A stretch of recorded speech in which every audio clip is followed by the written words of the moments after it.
Sir, माता पिता अपने मन में कुछ लक्ष्य तैयार कर लेते हैं, कुछ पैरामीटर बना लेते हैं और कुछ सपने भी पाल लेते हैं।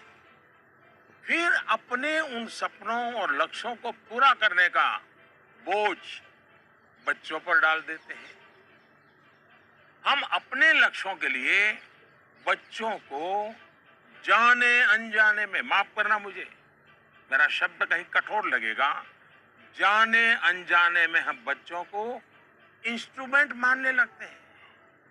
और जब बच्चों को उस दिशा में खींचने में विफल हो जाते हैं तो ये कहने लगते हैं कि बच्चों में मोटिवेशन और इंस्पिरेशन की कमी है। किसी को भी मोटिवेट करने का पहला पार्ट है ट्रेनिंग, प्रॉपर ट्रेनिंग। एक बार बच्चे का मन ट्रेन हो जाएगा तब उसके बाद मोटिवेशन का समय शुरू होगा। ट्रेनिंग के कई माध्यम, कई तरीके हो सकते हैं। अच्छी किताब, अच्छी मूवीज, अच्छी कहानियां, अच्छी कविताएं, अच्छे मुहावरे या अच्छा अनुभव, ये सब एक प्रकार से ट्रेनिंग के ही टूल्स हैं।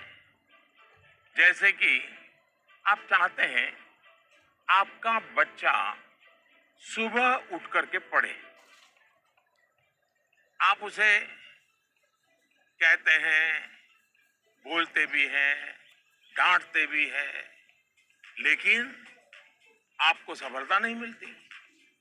लेकिन क्या आपके घर में कभी ऐसी किताबों की चर्चा होती है जिसमें इनडायरेक्टली सुबह उठने के फायदों की चर्चा हो?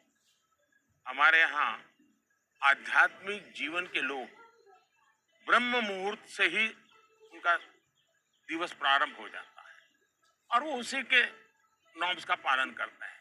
तो दूसरी ओर आजकल 5 AM क्लब की भी चर्चा होती है। क्या आपने ऐसी किसी किताब की घर में चर्चा की है या कोई ऐसी मूवी या